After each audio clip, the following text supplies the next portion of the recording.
You're listening to the best of the bravest. Interviews with the FDNY's elite.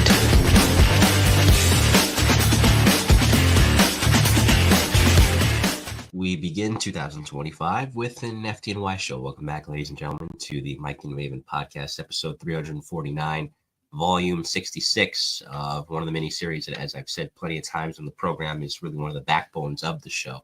That's the best of the bravest, interviews with the FDNY's elite. Good to be back. We took a little bit, we weren't gone that long. We took a little bit of time off, about a week or change or so, from our last episode to round out the year, which was a very enjoyable one. That was with Phil Parr. That was volume 65 of the best of the bravest, former FDNY battalion chief. We got a good guest tonight who we'll introduce momentarily, but good to see all of you. Christian Williams, John Costello, Garrett Lindgren, you and I chatted earlier. Of course, producer Vick on the ones and twos tonight. Very quickly, again, please check out the previous episodes. And we're going to play and I mentioned this at the end of the show I did with Chief Parr. We're going to play it by ear for shows to start the year. We are booked until January 10th. I'll mention the guests we have coming up later.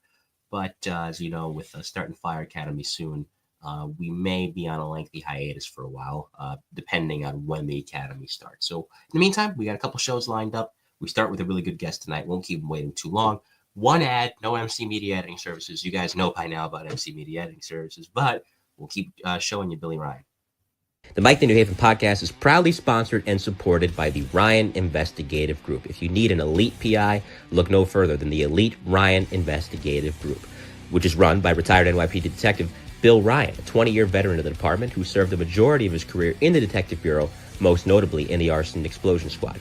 So if you need a PI to handle anything from fraud, legal services, and anything else that you might require, contact Bill at 347-417-1610. Again, 347-417-1610.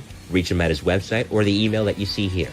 Again, if you need a PI, look no further than Bill Ryan and the Ryan Investigative Group, a proud supporter and sponsor of the Mike to New Haven podcast.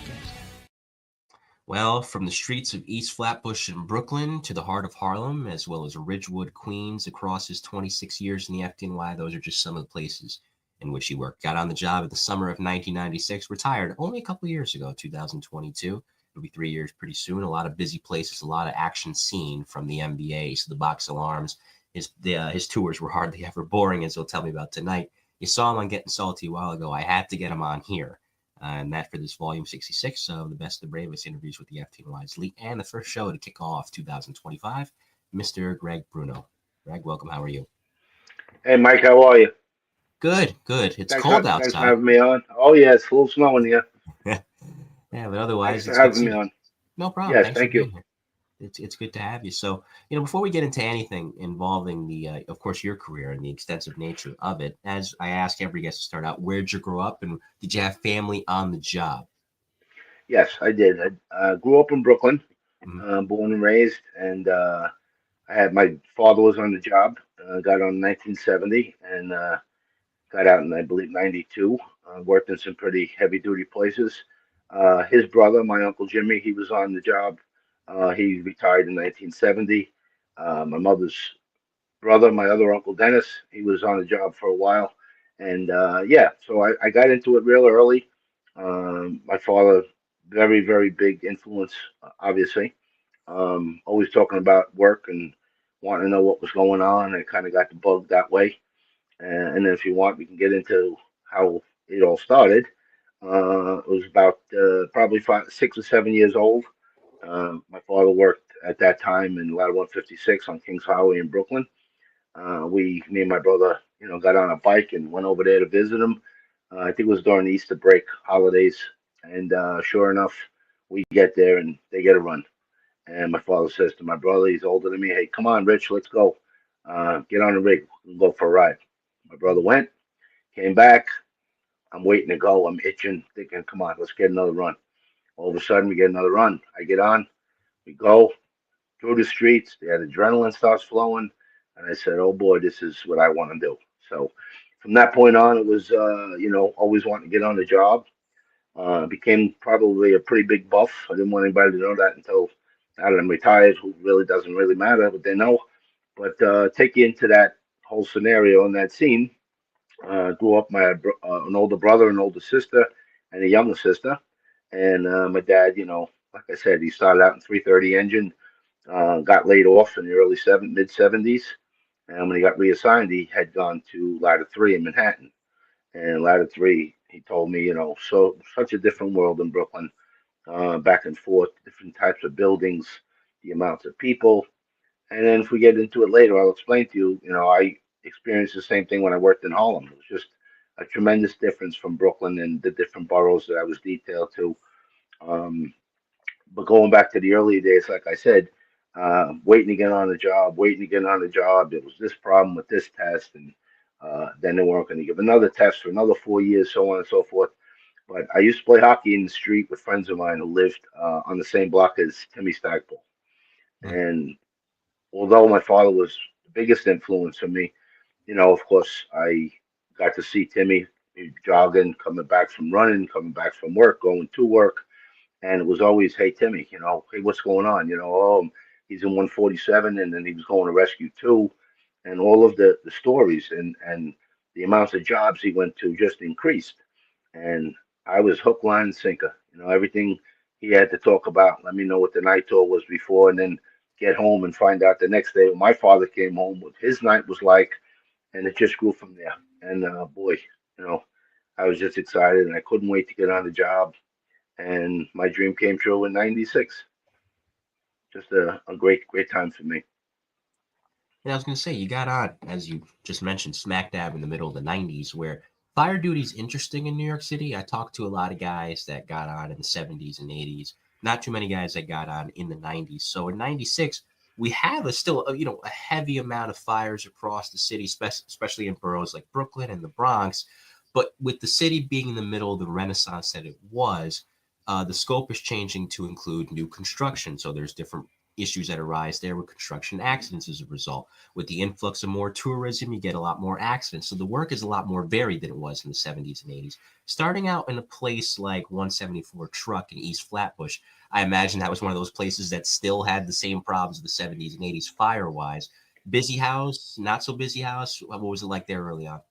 Oh, it was fantastic. I mean, for some reason, they weren't all the way up in the numbers. It wasn't published how great their numbers were for some Mm. reason.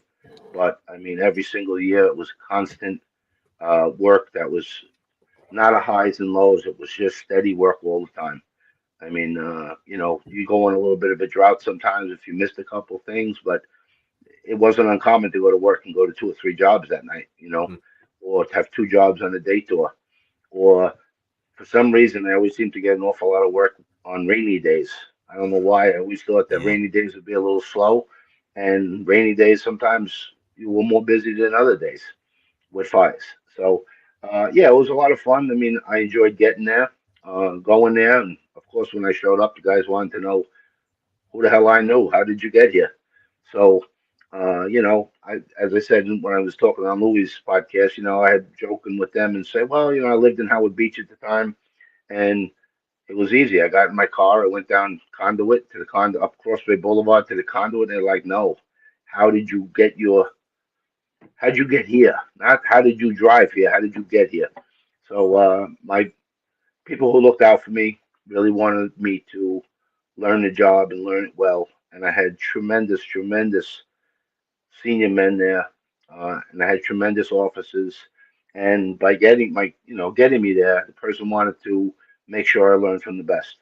You know, um, you're only going to learn to do this job. The more you do it, hopefully, the better you can be.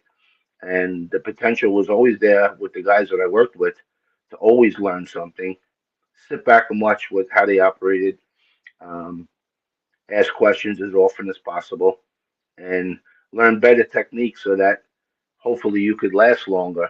Because a lot of times I would always say, "Hey, I can get this position. Why are they giving it to the older guy?" And only to realize as I got older, it takes a senior fireman to get off the rig, compose yourself, and give you enough time to say, "Hey, what do I got? Let's see what's going on." Because when you jump off and you run, you always tend to get that tunnel vision that they always talk about. And there's so many things that you miss. And these guys would pull me to the side afterwards and say, on the way back in the rig, and give me a few questions. Hey, Greg, how many windows were in the building? What kind of building was it? How many stories?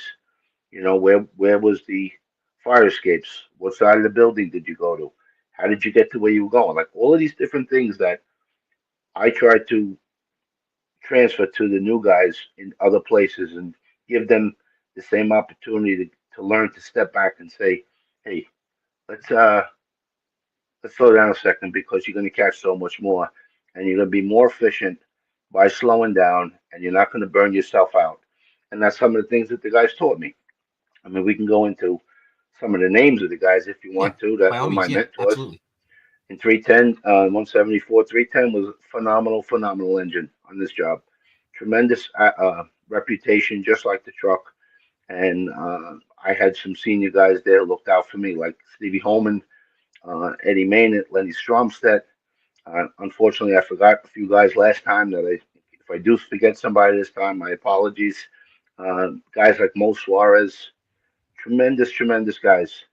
Um, Kilduff, Kieran Kilduff, Tom Daly, Tommy Woods, Richie Savarese, John Schnoz. I had great bosses like Jimmy Harris, uh, Tom Frizzalone, Danny Monday, Joe Duggan, Ray Kane, another guy I forgot last time. My apologies. Phenomenal guys. Ray Bayer, George Healy, Tom Riley. All these guys looked out after you, and they. If you mention their name anywhere throughout the fire department, they were well known. And those places that do those kind of work, all those good truck companies like 120, 123, 113, 174, they attract the best of the best people because they want to go to a place that's doing a lot of work, a place that the senior men run the house and make their job so much easier, and tremendous amount of respect for them. But going back to my days of waiting to get on this job, how it started, and I know I'm going back a little bit, but That's fine. I had guys like Garrett Lindgren. I went to my father's firehouse. Garrett worked there. Guys like Danny Prince, may he rest in peace. Richie S. Stryker was there. He was the guy who always pulled me to the side and tell me what it's going to be like and get me all hyped up and ready to go. So, of course, as a kid, saved up and I bought a scanner and not knowing that you had to buy the crystals for the scanner. I come running home waiting to get on and listen to all these different boroughs, and I have to go buy the crystals. So I have to go back and save some more money to get the crystals. And of course, my father worked in Brooklyn, so Brooklyn was the first crystal that I got. Then I got Manhattan because when he worked in Manhattan, he told me about how much work was there. And little did I know, like I said in the last time, how much work was in the Bronx. I probably Right. would have been up all night listening to all the jobs that were in the Bronx at that time, even before I got on, like in the 80s, still the war years per se. But there was so much work. It was just great. And then got introduced to a wonderful person, wonderful human being named Warren Fuchs. Uh, to this Yes. day, to this day, we talk on the phone all the time, talk about jobs, talk about days, nights that he worked, and just a great human being. Loves the fire department more than anybody I probably could know, besides myself. But was there to comfort as many widows or family members for 9/11. I don't think there was one funeral I didn't go that I went to that I didn't see him at.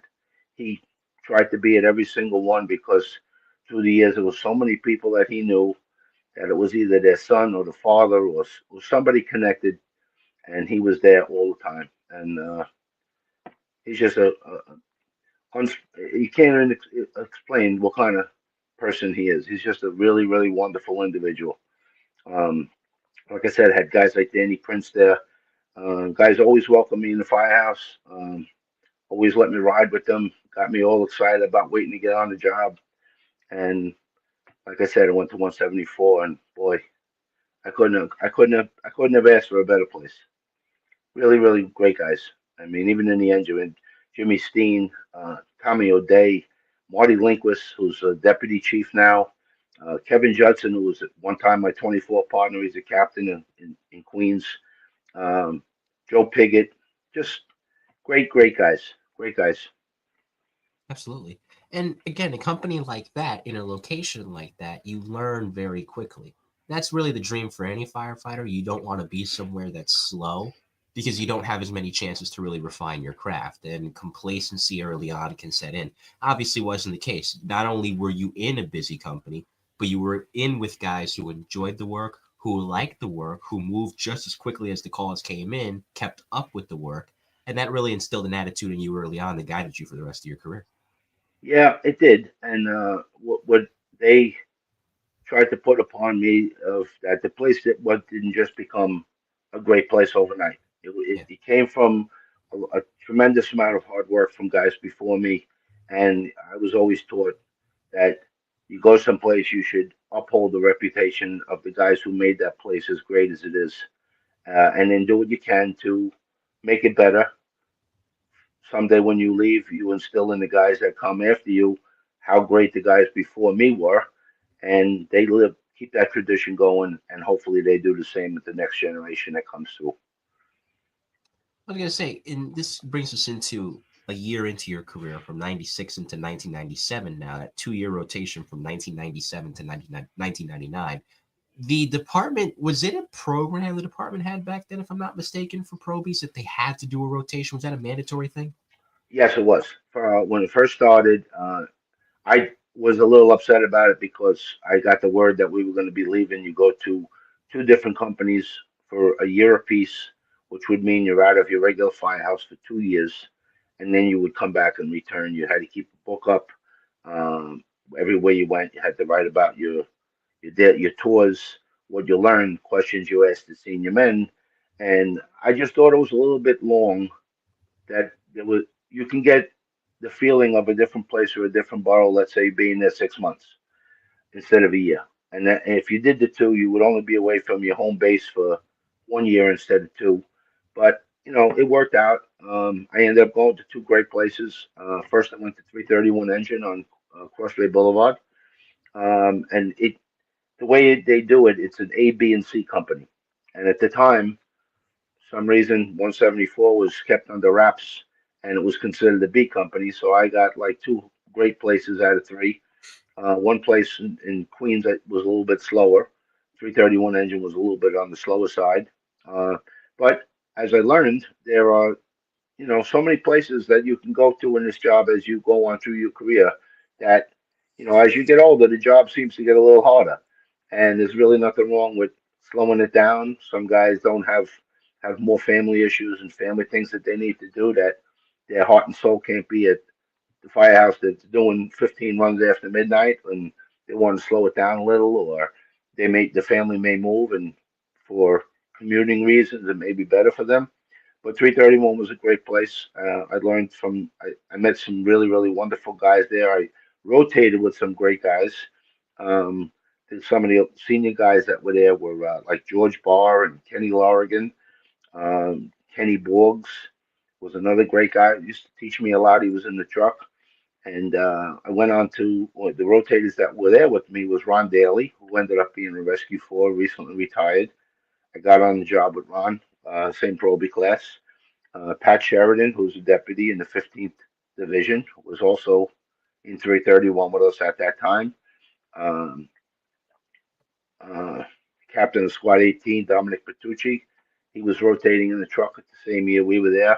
So we had a lot of fun. We brought some youth to the firehouse. We got to joke about a lot of things and have a lot of fun. And then from there, I ended up going to an A engine, which was 69 engine in Harlem. And at that point, I was really, really excited about going there because Patty Brown was the captain. We had a lot of good officers there. We had Chris Lennon, Ray McCormick in I the was going to truck. ask you They about had, Ray. yeah, Ray McCormick was one of my lieutenants, great guy. He was involved in that roof rope rescue in Mm. Broadway years back. We talked a lot about that. I learned a lot of things from him. And superb officer, really, really good officer. Great guys there. We had Timmy Klett, Danny Sullivan, who's now a battalion chief. We had Connie, Bobby Caldwell. Just really, like I said, everywhere you go, there's certain guys that just stand out to you. In the truck, we had Cap Morris, we had Jimmy Ginty, Bob Carberry, Lieutenant Flanagan, Fireman Ed Anzalone, who was on Salty. He was there. Mike Hayes, who else? John Tobin, Robert Durka, who's another guy I spoke about. And Robert Durka, to this day, from what I understand, his work ethic is exactly the same as it was when he was a firefighter. Now he's a lieutenant in Squad 61. And the guy impressed me till the day I die. I'll talk about how that guy impressed me. His work ethics were just cleaning tools every morning. It didn't mean that he was the junior guy with a probie, which he obviously wasn't. Always made sure his tools were up to snuff. Always made sure that when he went out the door, he was going to represent that company, and in the public's eyes and in the eyes of the other companies in the fire department, he was going to let 28 shine. So he was another great guy. You talk about in the fire department about, hey, this guy's great, that guy's great. You know what? They're all great. They're all great in their own way, and Hmm. unfortunately, nobody's going to love everybody, and everybody's not going to love the other guy. But you find a way to work together. The public needs you, and they're calling for help. So when they're calling for help, I always try to make it like you think about if one of your family members picked up that phone and called 911, wherever they lived or whatever company is closest to them, you would want them to get on the rig as fast as they can, be as professional as they can, and get to you to give you the help that you need right away. So that's the motto from every fireman. I mean, I know to talk about how Brooklyn is, you wanna get there in 3/4 of a second if you can make it there, but uh, took a lot of pride in trying to get there and get to work. And where I worked in East Flatbush and ran into Brownsville and places like that, there was an abundance of work. I mean, there was so much work, and there was so many officers that I worked with in my company. Captain Beal was my first captain. Years later, I ended up driving. Pat McAvoy was another guy in that company. In 30 plus years, there was only two captains, and guys around this job. You could say what you want, but you see guys come and go. I mean, they come in the door, they're out the door. You get two guys who stick around, who don't want to retire, who are part of a fantastic company, and they stick around for 30 years. And the lines are out the door and around the block for guys wanting to get that spot to be a captain or a lieutenant and work in that company. That says an awful lot about the guys who work there, the kind of work that they do, and just the company in general. So, Absolutely. yeah, it's a wonderful thing, and you're going to see that shortly when you get in the academy. Yeah. Congratulations to you. Thank you very much. I appreciate it. I appreciate it. We're talking with Greg Bruno. This is volume 66 of the best and bravest interviews with the FDNY's elite. And it goes back to something you said earlier, which is the company didn't get to be that way overnight. It was brought to be that way throughout the years of guys honing their craft, working hard, and as a result, not only bringing a good name to themselves, but bringing a good name to that company. And when you see Absolutely. guys chomping at the bit to get those particular assignments, it's a good feeling. It's a feeling of pride because you're part of upholding that tradition that not only benefits that particular company, makes the department as a whole look good. Yeah, you talk about how that works out. I have a very good friend, guy that I'm super proud of, my friend Jeff Miller. Jeff came to 174 after me. First, he was a New York City police officer. Could definitely hold his own. Loved the fire department, and worked his way through the ranks. And every single place he went to, if you mentioned his name, everybody was like, "Yeah, I know Jeff. Jeff is fantastic." Hmm. And a guy like Jeff ended up in being a captain of ladder 108, 108 in Williamsburg.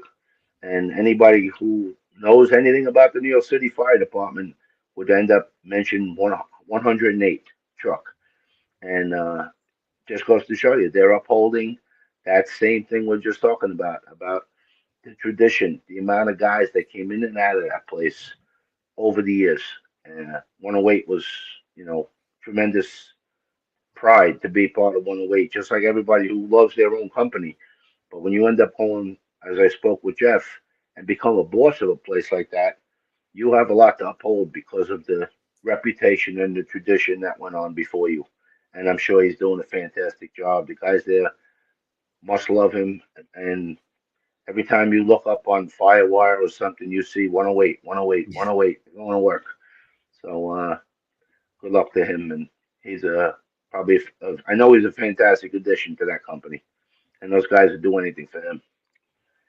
That's a great place to be as a boss, really as a firefighter, period. But especially as a boss, you bring up an interesting point because either way, your guys and your gals, they're going to remember you. But which way is that going to be? Is it going to be that, man, what a great boss he was, or man, what a jerk. I would never want to be like that person if I ever became a boss. You got to pick one. So thankfully, in your case, you came across a lot of people. They picked the good course and they remember Uh, the result. yeah, Mike, I'm telling you, I was so very fortunate.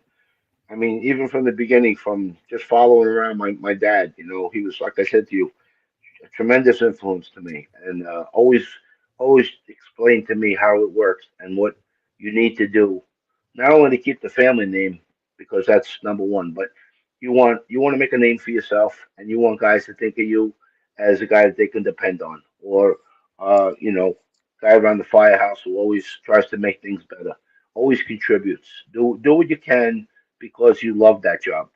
And you know what? It's very difficult to, as an older, more senior guy, try to take a young guy that doesn't know anything about the fire department, has no family in it, shows up one day, and you get to see these guys go from boys to men, and you see them grow up, and you see some of them latch on to the fact that they absolutely love the fire department.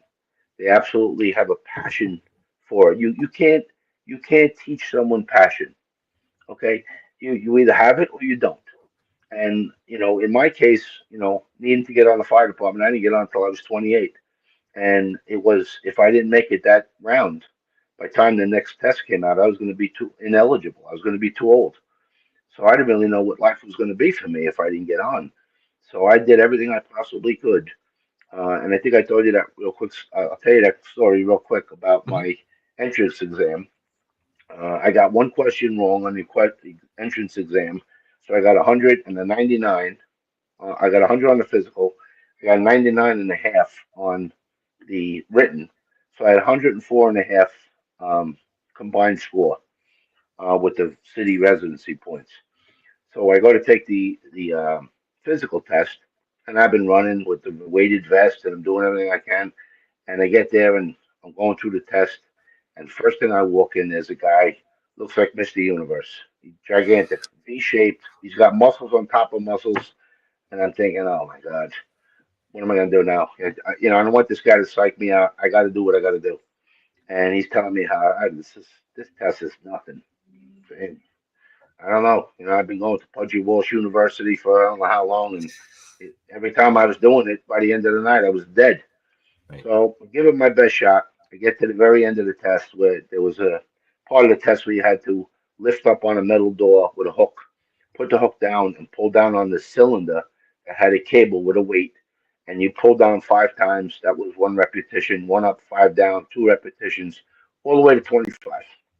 Well, I got 24 of them done, and I got about a minute and 45 seconds to go to lift the door once and pull down 5 times, and I got 100. Well, I lift up and I go to yank down because now I'm really really going. I know I got 100. I was excited. I pull down and the cable snaps on me. The guy looks at me. He said, "Oh no." I said, "What do you mean, oh no?" He said, "The machine broke." I said, "I know. Fix it. Let's go. Let's get this done. I got a minute and 45 seconds to go." He says, "No, you got to redo the whole test." I said, "Are you kidding me?" I'm thinking to myself, "How could this happen?" Okay, okay. What do you mean? I still can't believe I got to take this whole test over. And I know if I have to take it again today, I'm never going to have I'm exhausted. So I said to him, what happens if, I get halfway through and I'm passing out because I'm exhausted? He says, then it's over. You fail. I said, I'll see you in a couple of weeks. I got to go home because I know the next day I'm going to be as sore as could be. I'm not coming back tomorrow. I'll come back in a couple of weeks when I get a couple more weeks of running in. I know what to expect. And sure enough, I went back there and the guy remembered me because I did everything minor than flipping out that day because I was very upset that I had to go home without 100, thinking, oh, what am I going to do now? And sure enough, I went back 3 weeks later. They remembered me, and I got through it. And I think when I was finished, I think I had like a little over 2 minutes remaining. So I even did better the second time than they did the first time. And I was as happy as I could be because I knew I did what I needed to do, like you did a few weeks ago, and the rest of my life was going to be exactly the way I wanted it to be. So it was great. I couldn't have been happier. So I know exactly how you feel, and every other guy who puts his hand up and takes that oath. And you got to remember when you take that oath, you know, you're not only a fireman in the firehouse. It's like a cop being a cop 24 hours a day, 7 days a week. You see something, you got to lend a hand. You got to do something, step up, and make it happen for the people, and do what you can to, you know, make yourself proud of being a New York City fireman. Well said. And I know exactly what you're talking about because that last station down here in Connecticut, they call it the Pike Pole, which is everybody was telling me, and this is what helped me finally when I was able to pass it back in October. Use your legs, because that was the mistake I was making the previous times I took it. When I would get to the final station, I would run out of time. I wasn't using my legs. When I finally started to use my legs, that's when I was able to get through it a lot quicker. And I don't know if they were doing the Stairmaster back then, but that Stairmaster is the key to anybody that's going to take the CPAT. Train, like you just heard Greg say, run, use a weighted Yeah, vest, get used to it, get on that Stairmaster, go for a long time. Because when you come off of that, your legs are going to feel like sauce. But yeah. if you spend a lot of time training on it, you can get through it a lot quicker because by that point, your body's used to it. hmm hmm And So, it's all about the recovery time, the way you mm-hmm. exert yourself. And that's why when you go to a place like Pudgy Walsh University at the time when I went, they taught you little techniques of being able to advance the hose line easier. When you throw the ladder up, how to get your hand on the side and run it up the rails, Yep. and all those little things that you're using less upper body strength to do certain activities that is going to save you in the end and not make you out of breath or tired where you have that little time in between to go from one station to the other where you're going to recover a little bit. Yeah. So, I mean, all that was fun, but to really be honest, like I said in the beginning, taking a hold of the older, more senior guys who would step back and say, hey, when you're getting off the rig, there was one guy I worked with in particular.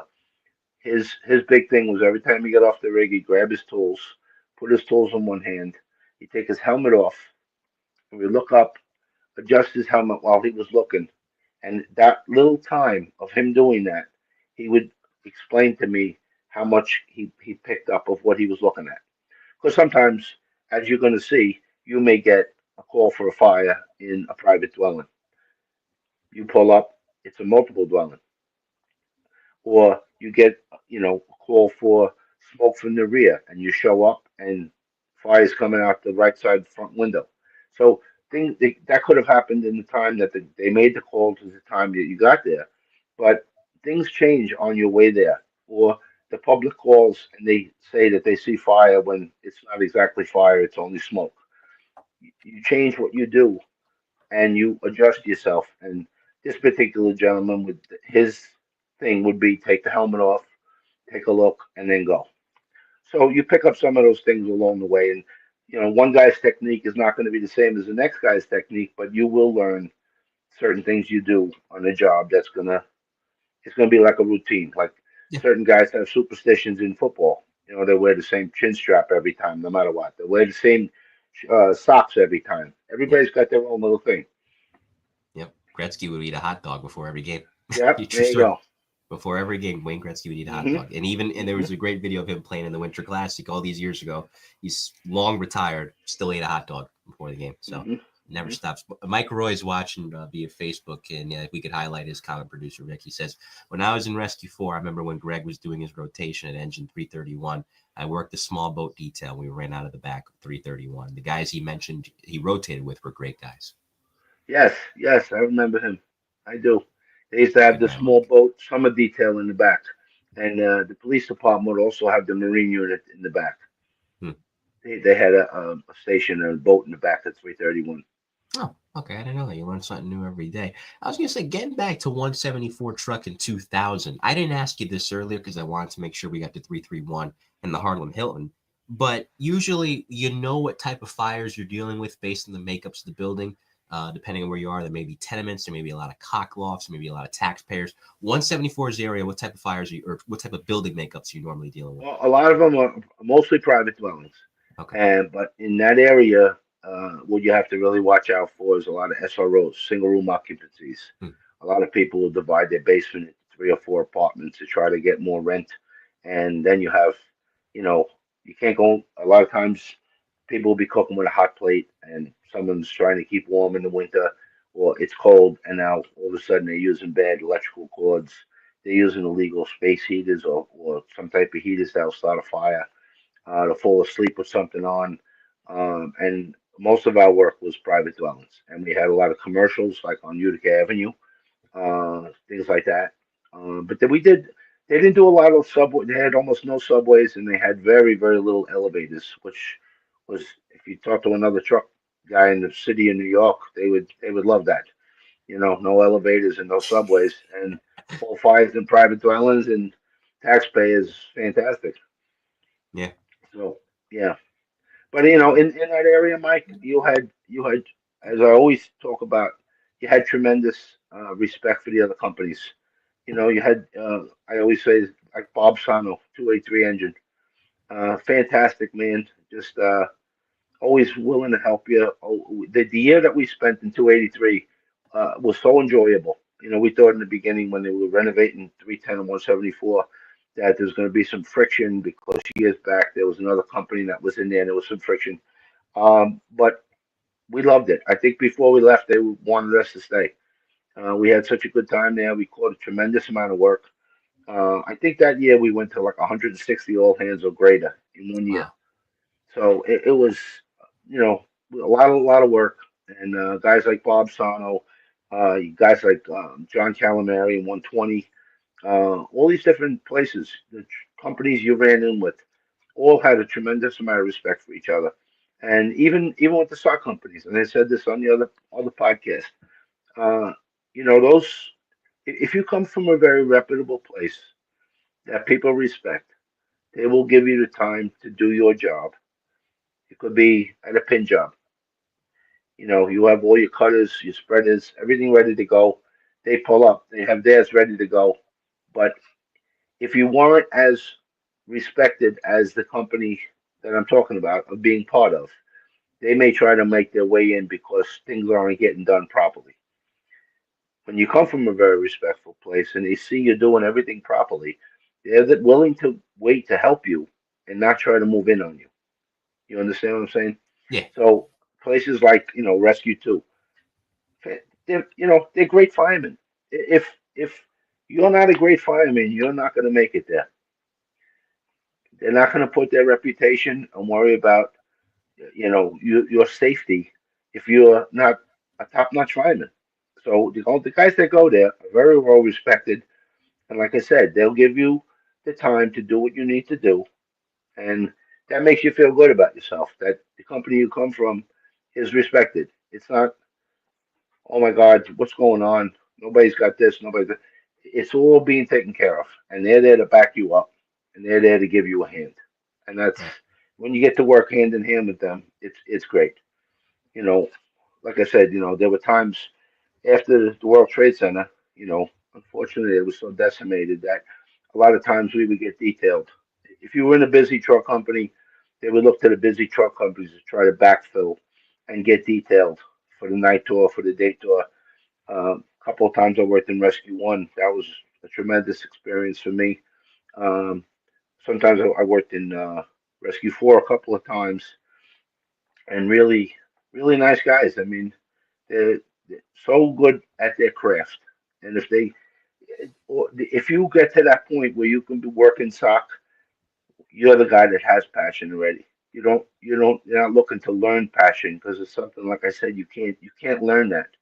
It's either in you or it's not. And the guys that have it want to excel in their career and excel in hone their craft so much better, and they end up finding themselves in places like that. Right. And when the time comes and the public needs and the firemen need an extra hand, they're the guys that come help. Yeah. I It mean, was a lot of fun working there. absolutely. And the thing that I love what you mentioned earlier, that it goes back to what you talked about with teamwork. No one's looking to encroach. They're not looking to tramp what you're trying to do as a company. They're not looking to step on your operations. It's all about aiding. It's all about making sure the process goes as smoothly as possible. Because at the end of the day, it doesn't matter what companies you're involved in. Is there pride in the company? Yeah, but there's greater pride, like we talked about, as a department in knowing, okay, we did a good job here. What does the truck company need? X, Y, and Z. You got it. All right. What's the engine asking for? A, B, and C. You got it. And that flows smoothly. It's that even without the chain of command being something that's always mentioned, just the smoothness of operations, FDNY has always to me been the gold standard for that. But you know what? Even like I said, those engine companies around 310 to me, they were so awesome. There's not one thing bad I could say about them. Not at all. But the other companies that the truck would have a bigger response area, and if you were going second due to a job, and one of these other companies were at the door or operating on the second floor, and you were second due truck, and you're going to the third floor to do a search, you had no bad feeling whatsoever. You'd still slap them on the back and say, "Hey, brother, 174 is going above."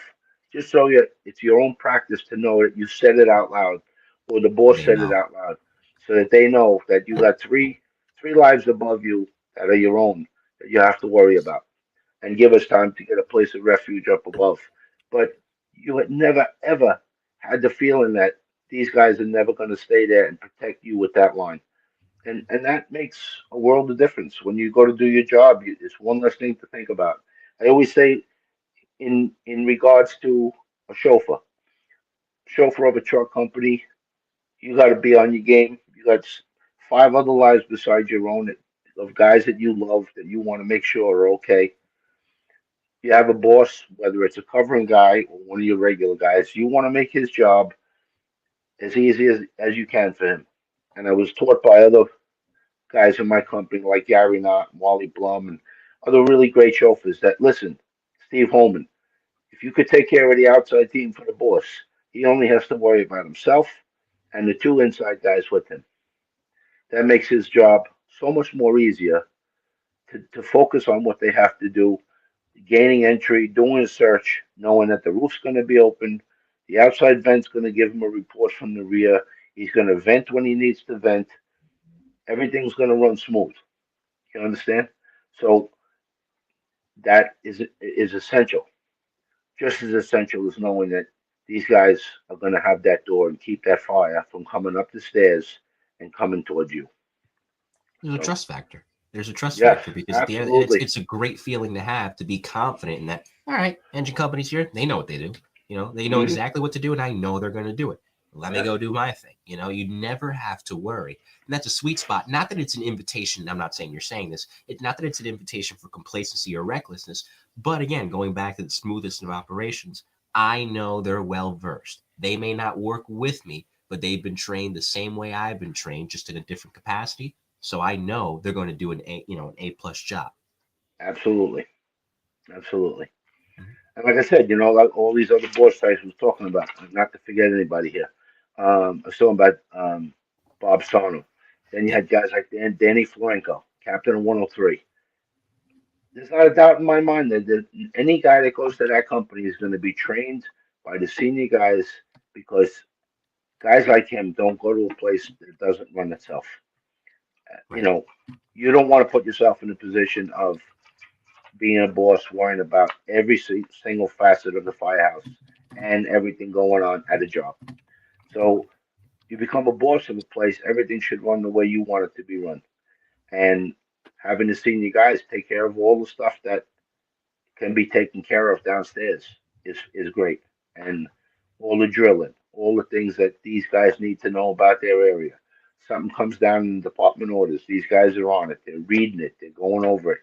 Every day at drill, maybe they're pulling the tool out and they're having the junior guy give a 2 or 3 minute speech about everything he knows about the rabbit tool or the Halligan tool or the airbags or and you can make a daily drill out of it by doing it in the morning for a few minutes at roll call, and for the rest of the day, anything you go out and you see on the outside could be up for discussion. You go to a job and you come back and you ask, "Hey, what'd you do? What'd you do? What'd you do? How'd you get to the rear? How'd you get upstairs?" All these things, and sitting back, even if you came in early for the night tour and they came back from a job, you're going to learn knowledge, and you weren't even at the job. You could find out what everybody did, and you're ready for the night tour by sitting there having a cup of coffee or having leftovers from lunch, and you're going to learn about what all these guys did, and you weren't even at the job. Right. So I used to love when I was a kid, and I would go to my father's firehouse and hang out for the night, or talk to guys like Garrett. Garrett was a wealth of knowledge, and he ended up going on to bigger and better things. He went on to 33 truck, and then went on to rescue. Like, this guy had passion for this job. Like Warren, as a dispatcher, had a passion to get you whatever you needed.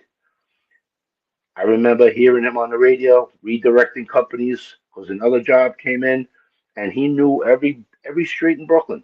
Whatever he had to know as a dispatcher to give you the information or to give you what you needed, invaluable.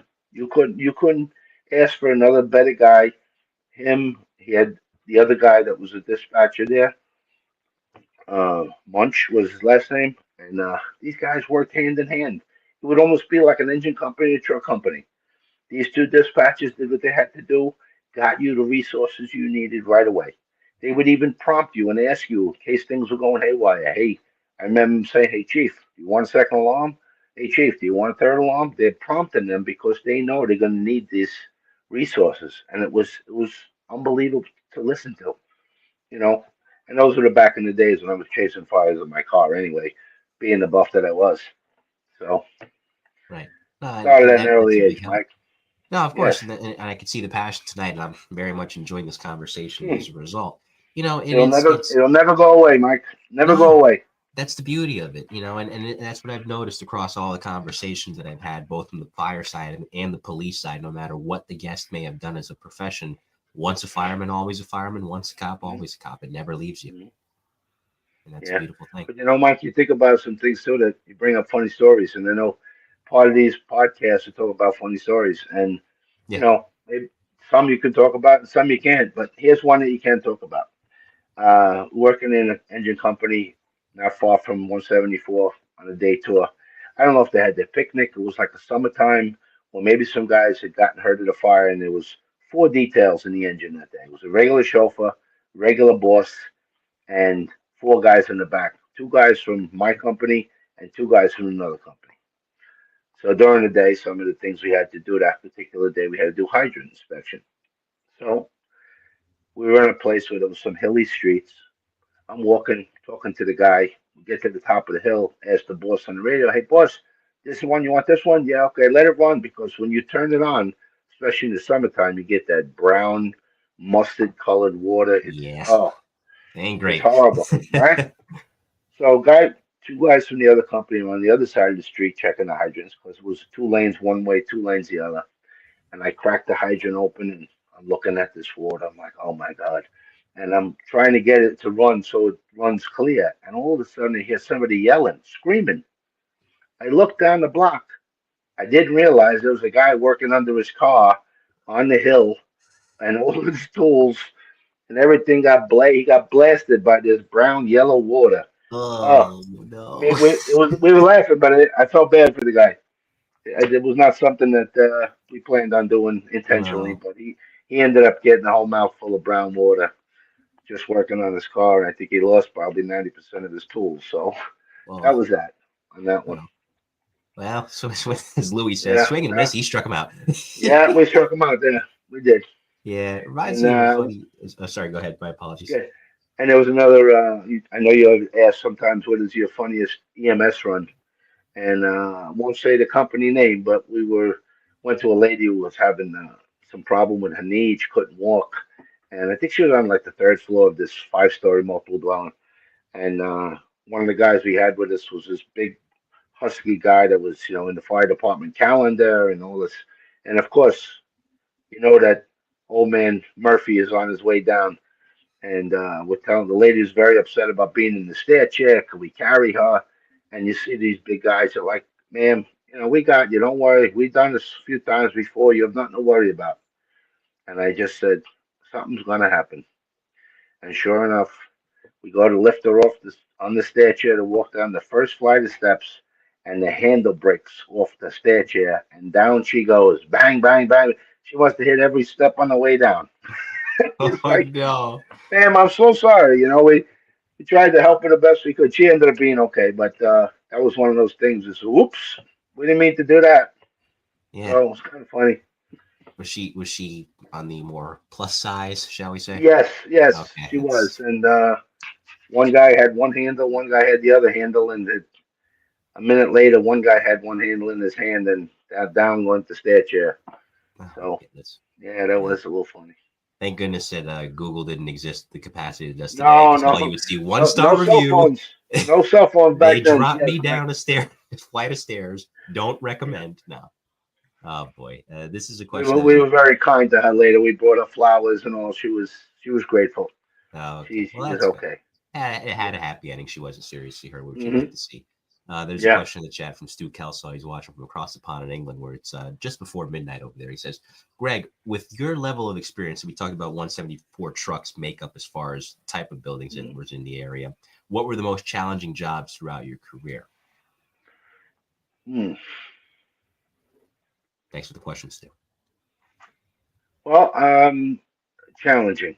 Well, I mean, every job we go to is challenging because it's the unknown. But a lot of the times, the most challenging jobs to me were the rehabs.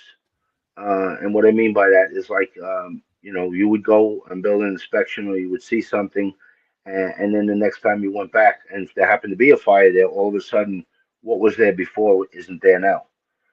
You end up being in the basement of a multiple dwelling, and then the next time you have a fire, you go down there, and now all these rooms are here because they have these single room occupancies and things like that would throw you off because even in a smoke condition, you knew you were down there 3 weeks ago, and it was a clear runway from one side to the other, and now you can't see anything, and what you remember it being is not what it is. So those are the things that were a little more challenging. That, and if you were relocated and you went to another area and went to a job in an unfamiliar area, or got detailed, and you happen to have the outside position, and you're running to the back, or trying to do what needs to be done, but it's a little bit of an unfamiliar situation because you've never seen it before or haven't been there. So those were a little. I could answer his question saying were the challenging ones for me. And again, thank you very much, Stu, for submitting that. And just to play off your questions, Stu, I know officers do it a lot, but senior guys can do it too, especially as your career progresses. A lot of pre-planning, where that's part of the building inspection going there. But afterwards, and it's difficult when you mention that what was there before is not there now. I imagine there's unofficially or officially some notes that are jotted down about that, especially with building codes being what they are. Maybe sometimes it's not even a violation of the building code, it's just normal alterations. But would you guys keep a running log of what was changing? Well, in the fire department, we have something called SIDS information, Critical Information Dispatch System. And what you do on building inspection, if you come across something that is out of the ordinary, or it could be a handicapped child living on in a certain apartment. Mm, If that box number came in, the dispatcher and on the ticket and in the fire truck on the screen, you would see the SIDS information, and it would give you that little heads up that something's out of the ordinary, and maybe you need to tend to that first. It could be nice. for a roof position. It could say you have gypsum roof. We're not allowed to cut a gypsum roof on in the fire department. So everybody has to be on board that the SIDS information is that there's a gypsum roof, so that nobody tries to cut the roof, nobody falls through the roof. All these different things are told to you. Sometimes it has to do with the engine company taking an extra length of hose because of the length of the hallway. So this SIDS information is something that the boss would submit paperwork for something out of the ordinary. And that's a big help because that quite literally can save lives. Hmm. We've seen this happen Save across, your not own. just in New York City, exactly, and not just in Yes. New York City, but across the board, where situations were not correctly communicated. And as a Hmm. result, people ended up getting hurt, if not killed. I think we just passed the anniversary not too long ago of Sniper McLaughlin's um, death. And I believe, Pete McLaughlin working in Rescue 4, where they had Hmm. added gates, anti-burglar Scissor gates to gate. some of the Hmm. windows. And unfortunately, that wasn't communicated. And he ended up getting stuck and ended up getting killed in that fire. Yeah. Had that been communicated, would have changed operations that night. Maybe Mr. McLaughlin would still be here. Yep. Maybe he would be. So it's stuff like that Yep. to be on the lookout for. We talked Yeah. about it off the air, and we'll touch on it now. We're talking with Greg Bruno. This is volume 66 of the best, the bravest interviews with the FDNY's elite. We get the Trade Center in, of course, September 11th, 2001, and that was enough said there. We know what happened that day and the devastation of it. And there's a period of time where New York City naturally is on edge. The whole country is, but especially New York, given that's where the brunt of the tragedy happened, as well as Washington. And everybody's on the lookout to see if anything is next. When the Rockaways happened in November of 2001, given what had happened 2 months prior, everyone's first assumption was terrorism. Now, that was sorted out later, determined to just be a really tragic accident. But what's ironclad is this: terrorism or not, it's a mass casualty incident and it requires a massive response. Hmm. That day, you told me a little bit about it off the air, but I'll let you take it from here. November of 2001, responding to Flight 587, the Rockaways. Yeah. I worked the night before. I think I worked 24 hours the night before and the day before. And I was had to wait relief because I was getting off duty. I was in 310 engine that night, and we had a fireman coming from another firehouse. And if you remember, it happened like 8:45, 8:50 in the morning was when the flight 587 went down the Rockaways, and the guy didn't show up yet, and obviously the bell went off, and 310 was um, summoned to go to the Rockaways. We were first due on the third alarm. As soon as they transmitted the third alarm, we got the ticket from Snyder and 51st Street to respond.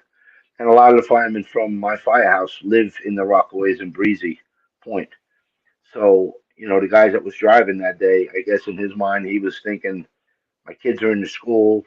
I think that there was a holiday and not thinking that the kids weren't in school. But I have to be honest with you, I never went as fast in the fire truck as I did that day. I mean, he was hauling.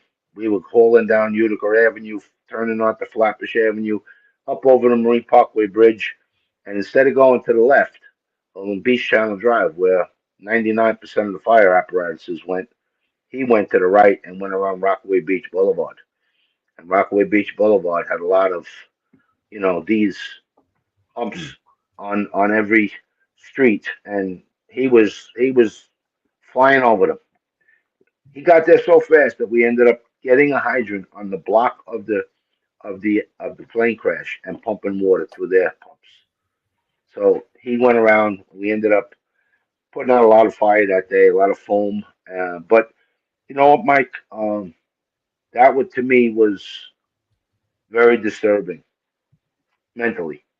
I mean, the I can Trade imagine. Center was a horrible, horrible incident, but you knew everybody was going to be deceased, and it took a long time to try to find any part of somebody to bring that family closure. And this was just a massive amount of people who passed away in front of you. I mean, you had to step over people, and you just didn't think it was real. You thought it was like a scene out of a movie. Until we got a little bit of a handle on putting the fire out and keeping the foam on the jet fuel. But the turnout was in fire department fashion. It was tremendous turnout. Guys went above and beyond, of course, doing everything they possibly could. But that if you had to ask me in my whole career, that was probably the most disturbing um, incident that you had to overcome. I mean, you had trouble sleeping for weeks. I did anyway. I mean, Yeah, I felt very, very bad for those poor people.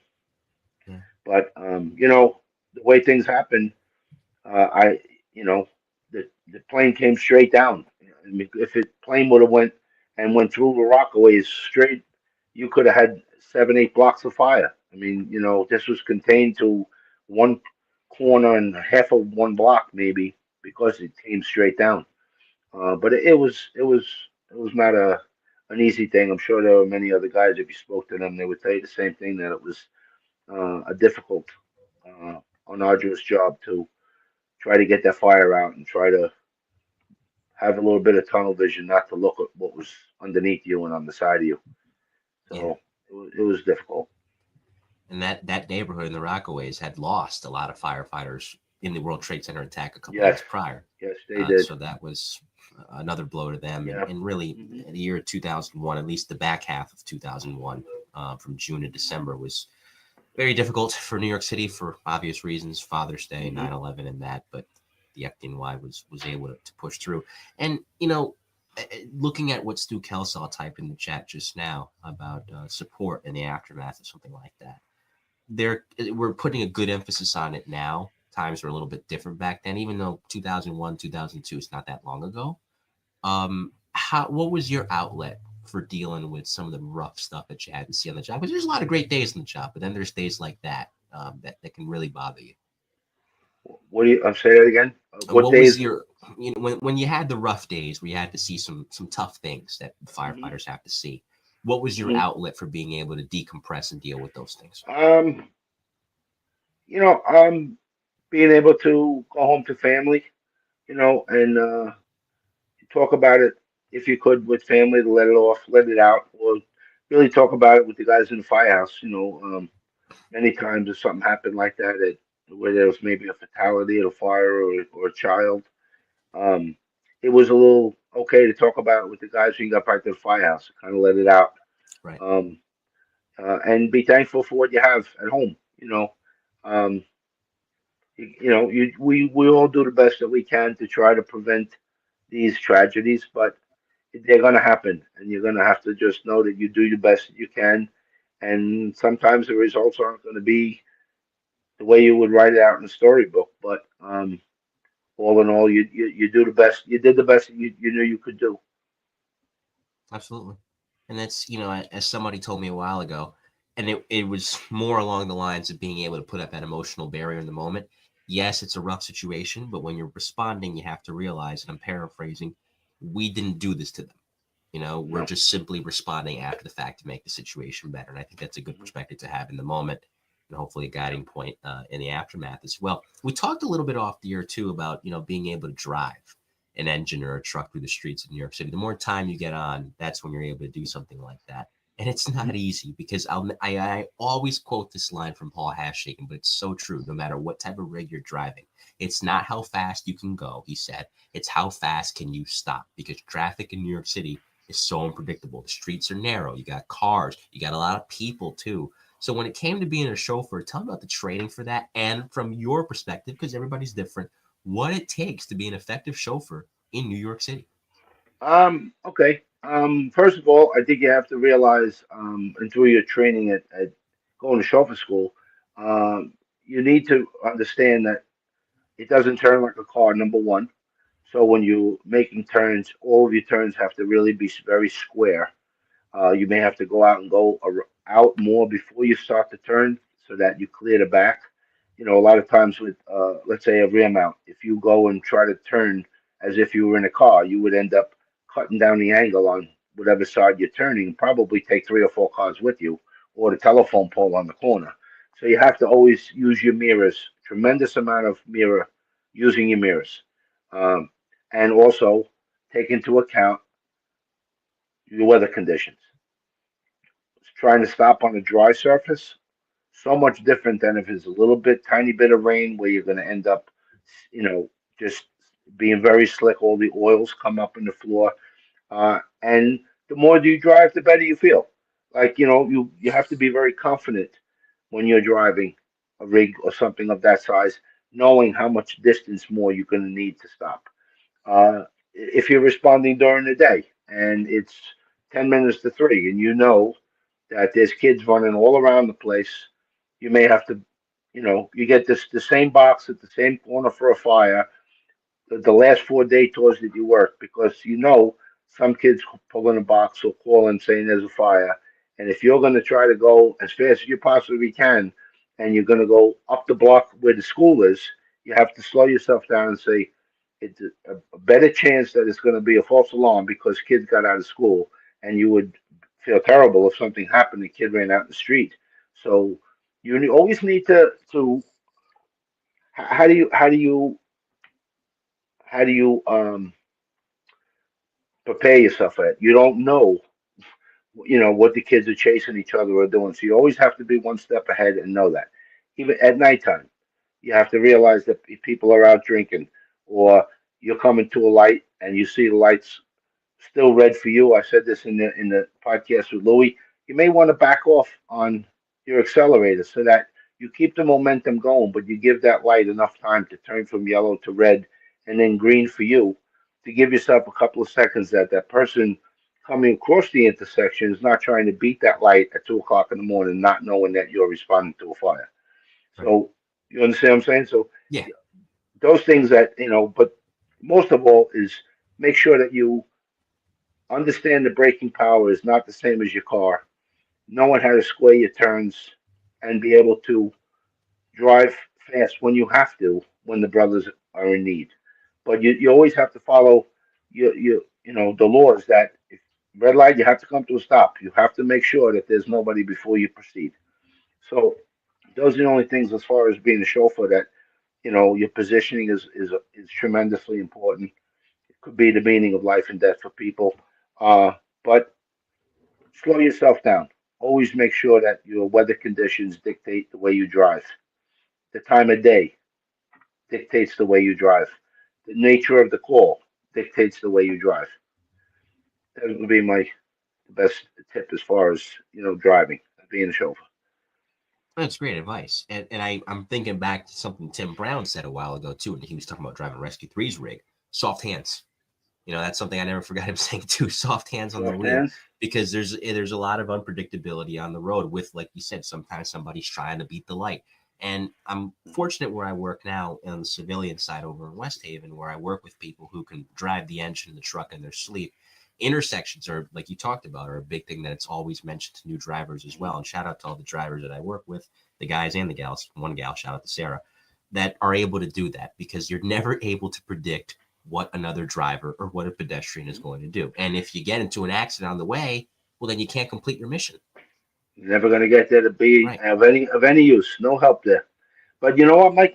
No matter which city you're driving in, when it comes to city driving for any emergency apparatus, the earlier you take on that oncoming lane, the better off you are.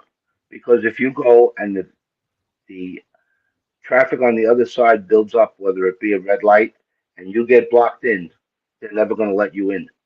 So you can ring the horn and hit the siren all you want. But if you were to take that lane earlier or ride the middle of the yellow line, they see you coming. They know you're not stopping. So it gives the people that are coming towards you more time to react, to move to their right, to open up the middle lane to let you get through. If Mm-hmm. you wait too long and you get on the back of somebody in front of you that can't move forward, you're stuck and you're not going to be able to get out of that jam. Right. That's precious seconds ticking off too. It can make the difference Absolutely. quite literally between life and death. Absolutely. Transitioning now to your time in 140 truck over in Ridgewood. Sounded Mm-hmm. like Tweety Bird for a second. It's interesting because, and I've had this conversation in the podcast before. Less people think this, but there are still some that think, when they think of jobs in New York City as far as fires go, Manhattan's a little bit different because you get a mixture of everything. Oh, it's the Bronx and Brooklyn. Mm-mm, mm-mm. There's quiet companies everywhere, but Queens gets plenty of work too, and we can't forget about them. So, Yeah. you were going to say?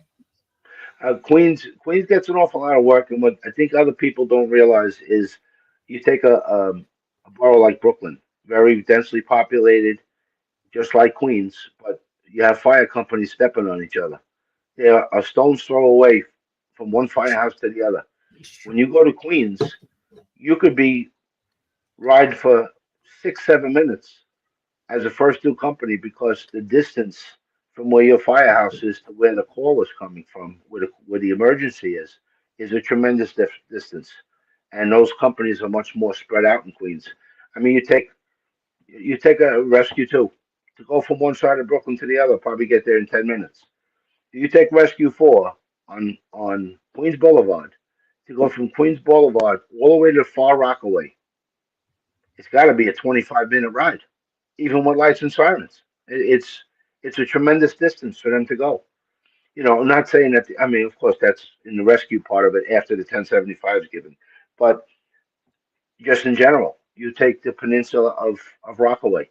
You have two truck companies or three truck companies on the whole peninsula. So if something happens from the next company's coming from Brooklyn, or from another part of Queens to go through Broad Channel to go all the way there to get to Far Rockaway. That's a ride and a half. That's tremendous distance.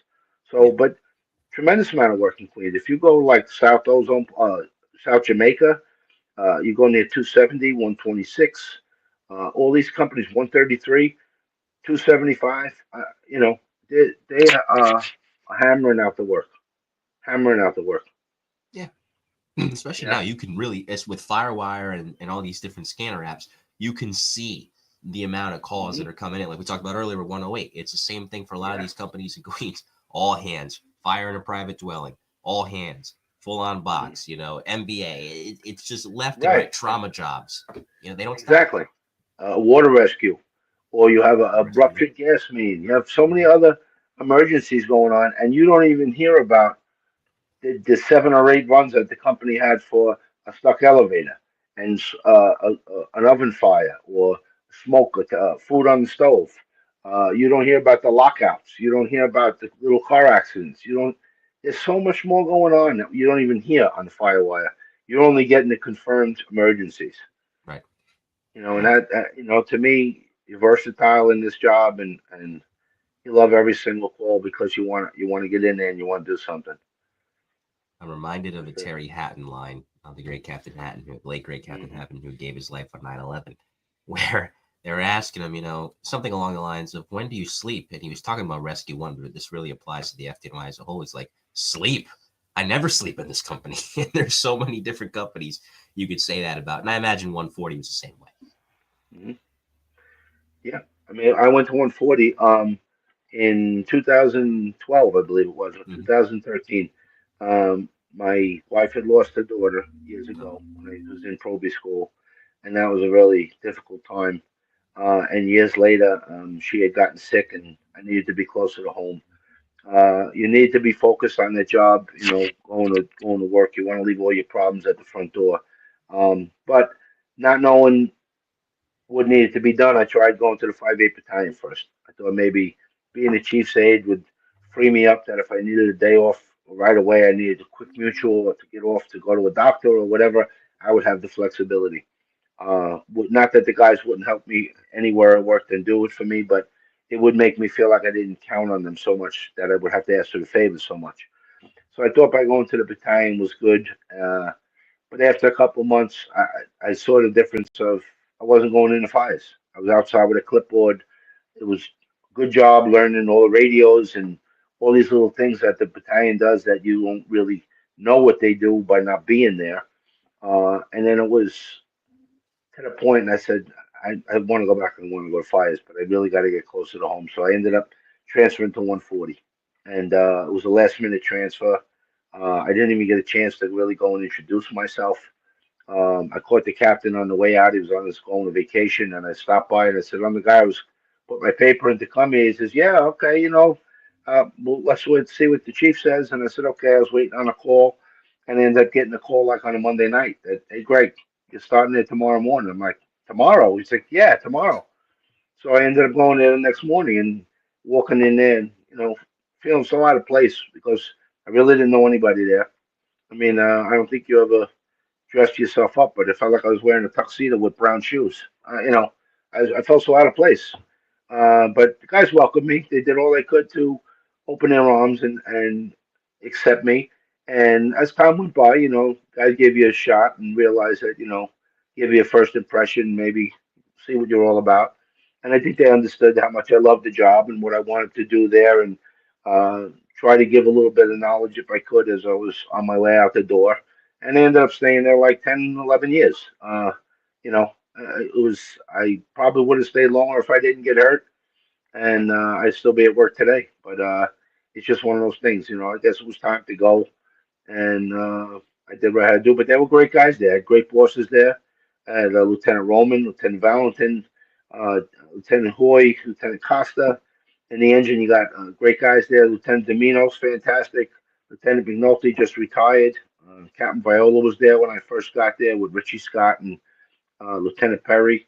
So well-rounded guys came from Brooklyn. Guys came from here, came from there. We ended up in the same place as luck would have it, and this guy knows that guy, and I guess they ask, hey, what's this guy's story, and the guys talk about good things if they liked you and bad things if they didn't, I guess. But I guess the good outweighed the bad, and it worked out fine.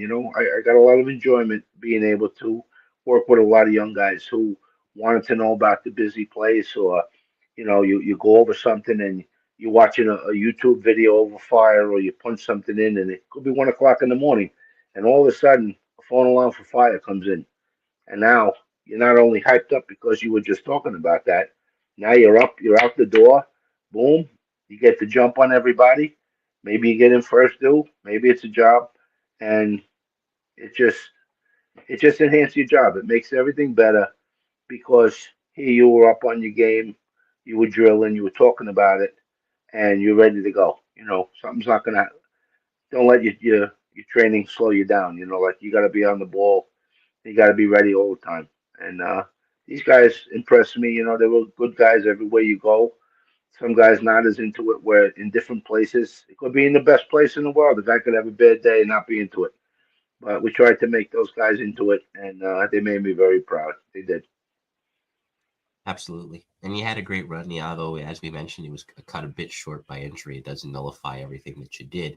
Uh, I know you miss it. We talked about how much off the air and on the air that you miss it. And I know mhm. it's not easy to leave behind. But nevertheless, how's retirement treating you these days? I know you can look back on and you have a lot to be grateful for, but how's retired life now? It's okay, Mike. I mean, I think over time, you start to settle in and realize that the thing you just can't do the things you used to do. You wish that you could, but you can't. Um, you get to do some more freedoms of wanting to do things and not thinking, hey, do I have to get off now, or am I working that day? You're off every day. Every day is Friday. To me, it's good. Um, but you know, the excitement, the adrenaline, that kind of stuff, I miss, and I miss terribly. But I have friends, guys I speak to, like my friend Scott LaPrade, who lives in Florida now. He was from Leominster Fire Department in Massachusetts, and we talk a lot on the phone. His son Mikey works for the Auburn Fire Department, and he's doing well. And I remember they used to come and follow us with their car every time I was driving. I knew he was behind me and going to a job, and he'd be right there taking pictures. And he was big into photography. And you make lifelong friends with these people, no matter what. No matter what, these people will remain your friends forever. And that's another great thing about the fire service that you're gonna realize very shortly. You're gonna end up learning to love people that you never thought you were gonna ever even meet in your life. Yeah. And it's to the day you die. You can be my friend Jeffrey. I wish I talked to him every day. I have so much fun talking to him because he's still on the job, when we reminisce about the days in 174 and the days that we worked together, certain jobs we went to, we talk about, and it's great. And once a year, we all get together on March 10th every year. We go to what they call 310 Day.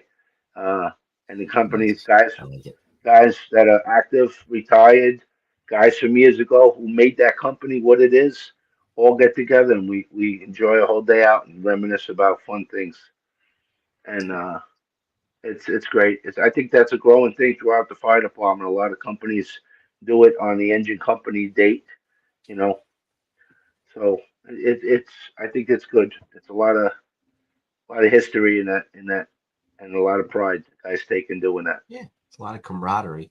Your Oh friend yeah, from Massachusetts is in the chat, and he oh says yeah, it's pronounced Scotty. Lemonster. I used to Yeah, live I there. know. You pronounce Two things weird. podcasts. I screwed it up twice. I know. Sorry That's about funny. that, Scotty. All right, thank you, Scott, for watching in the chat. But yeah, Yeah, this has been a great conversation with you. It now brings us to the rapid fire, and I normally say 5 questions. You answered one of them, which was the funniest job, so I can kind of gloss over that because you already covered that pretty okay. well with the 2 stories you told.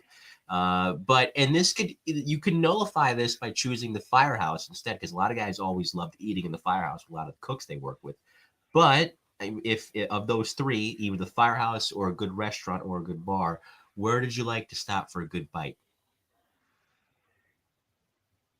I think the best place was the firehouse. Don't say Best no more. place to eat is always in the firehouse. And Yeah, you're right. You got the best cooks. yeah, Always. and the meal's cheaper. The Well, it meal is depends who's cheaper. working. It Yeah, depends who's working. They may want to make it. They may want to make it hard on you, but depends who's working. Yeah, fair enough. Fair enough. Yeah, there's a lot of firefighter movies and TV shows over the years that maybe don't. They kind of shade more towards the entertainment side and the realism side. But as far as most realistic firefighter movies or TV shows that you enjoyed, if you had to pick one, if you watched them, what would you pick? Mike, I have to be honest with you. Like I know there's this Chicago 911 or something. Yeah, Chicago Fire. I My mom I loves haven't. it. You do. I don't. As much as I'm retired, I never really watched those shows. Mhm. So to be honest with you, I guess the most well, I don't know what would be the most realistic fire show. I guess Or the few movie. times I saw the few times I saw that, I guess it would be that Chicago fire or something. I guess that would be what I think is somewhat close. It's hard to say because I don't watch it. Yeah, yeah. I only saw it I maybe once or don't either. twice. I don't either, but you can catch my mother plopped in front of the television, and nothing Okay. else matters when that show is on. Unless it's an emergency, don't talk to her when she's Mhm. watching her Chicago Fire. So You know nothing, what, no Mike? one is that. I don't think any movie or TV show could capture, and you'll soon know this, what it's like when you're in a fire. Mhm. It's not that Hollywood scene where a lot of times you can't see anything. It's as hot as could be. You're in a, you got a little bit of claustrophobia, maybe. You're wearing a mask. It's hard to talk. You hear glass breaking. You hear sirens. You hear air horns. You hear people yelling. It's not that nice, country scene with the fireplace crackling wood. It's just not like that. No, it's So not. It's no, chaotic. so I think that's very hard to capture, no matter what you try to put in a movie or a TV show. It's very hard to capture that. Yeah, And the only way you're going to find that out is talk to other firemen, and they'll talk about it with you and say, I didn't see anything. I couldn't see anything. You see a red glow, and all of a sudden it's hot as hell. So, right. And it's so true. I think the best ones that capture the essence of the fire service, from what I've seen, and kind of inculcated the drive in me early on, is the documentaries. Still Riding is a great example of that. yes, The one that the yes, Hickey brothers absolutely. did, the late Ray Hickey, the Hmm. late Captain Brian Hickey, Brothers in Battle. I think I still watch Brothers in Battle about 2 to 3 times a year. Yeah, Those are the ones I want to watch. I saw that back in my buff days, but I do remember in the fire academy them making us watch it because we were probably at a point because it was 13 weeks. We were probably at a point where we were starting to lose the motivation, and they showed you that film and it picked your motivation right back up. Oh yeah. Oh yeah. The opening's Absolutely. great. And Hmm. if you want to make me cry, and I don't cry often, but if you want to really tug at my heartstrings, the ending of Brothers in Battle, where it's the montage as He Ain't Heavy, He's My Brother's playing. Hmm. Every time there's always onions in the room every time that comes on for me. So that's a good way to Yeah, get me if you want to yeah, get me. Great documentary. yeah. As far as uplifting experiences, you talked about the tough ones, but there's a lot of uplifting ones. If you had to think back on calls across the 26 years, what were some of the more uplifting ones? Well, obviously, when there was someone rescued, someone, especially a child, that was you felt like you even if it wasn't you personally, you were part of that team of making this crazy chaos controllable and you know helping a family not go through that horror that people have to go through of losing a loved one. That would probably be the highlights of your job description. I mean, but if you want to talk, when you say also the uh, the lifelong friends that you make on this job, Mhm.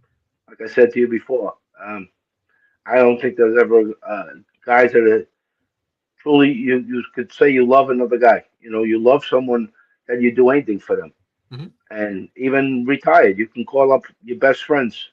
Hey, I need a hand with this or that. They'll be right there. They'll travel as far as they have to, and they'll do whatever you have to do, just as if I would do it for them. And not many jobs out there, brother, that happens. You know, I Yeah. guarantee you. You know, and I'm not knocking garbage men or sanitation department or a guy digging a hole, Not at all. working in an electric company.